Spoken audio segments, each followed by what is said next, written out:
Praise the Lord, hallelujah. യേശുവിൽ ഏറ്റവും സ്നേഹം നിറഞ്ഞ സഹോദരി സഹോദരന്മാരെ, നാം ഇന്ന് ധ്യാനിക്കുന്ന പ്രാർത്ഥിക്കുന്ന വിഷയം, നമ്മുടെ ജീവിതത്തിൽ ഭയവും ഉത്കണ്ഠയെല്ലാം ദൈവ സാന്നിധ്യത്തിൽ അലിഞ്ഞ് ഇല്ലാതാകും, മാഞ്ഞു പോകും എന്നതിനെക്കുറിച്ചാണ്.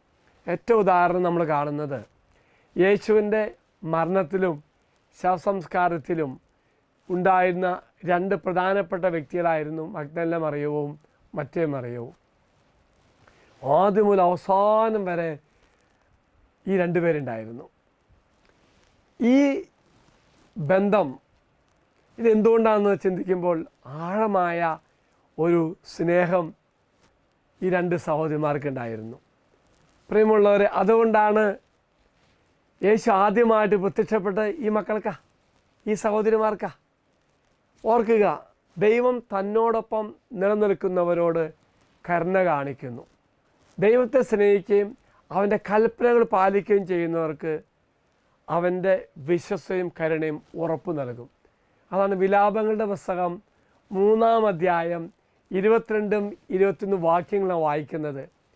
കർത്താവിൻ്റെ സ്നേഹം ഒരിക്കലും അസ്തമിക്കുന്നില്ല, അവിടുത്തെ കാരുണ്യം അവസാനിക്കുന്നില്ല, ഓരോ പ്രഭാതത്തിലും അത് പുതിയതാണ്, അവിടുത്തെ വിശ്വസ്ത ഉന്നതമാണ്.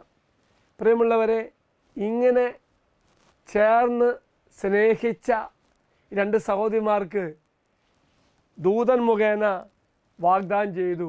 മത്തായി എഴുതിയ സുവിശേഷം 28-ാം അധ്യായം 5-ാം വാക്യം, ഭയപ്പെടേണ്ട ആണ്. പ്രിയമുള്ളവരെ, ദൈവ സാന്നിധ്യം ഭയത്തെ ഇല്ലാതാക്കുന്നു.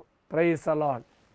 സഹോദരി സഹോദരന്മാരെ, ദൈവത്തെ സ്നേഹിക്കുമ്പോൾ, ആഴമായി സ്നേഹിക്കുമ്പോൾ അവൻ്റെ സാന്നിധ്യം നമുക്ക് തിരിച്ചറിയാൻ സാധിക്കും. അവൻ്റെ സാന്നിധ്യം നമ്മുടെ ഉത്കണ്ഠയും ഭയമെല്ലാം എടുത്തു മാറ്റും. ദൈവം എല്ലാവരെയും അനുഗ്രഹിക്കട്ടെ എന്ന് പ്രാർത്ഥിക്കുന്നു. അച്ഛനീശ്വരാശ്വാസം തരാം. നമ്മുടെ കർത്താവായ ശംശാ കൃപയും പിതാവായ ദൈവത്തിൻ്റെ സ്നേഹവും പരിശുദ്ധാത്മാവിൻ്റെ സഹവാസവും നാം എല്ലാവരോടും കൂടെ ഉണ്ടായിരിക്കട്ടെ, ഇപ്പോഴും എപ്പോഴും എന്നേക്കും. ആമേൻ.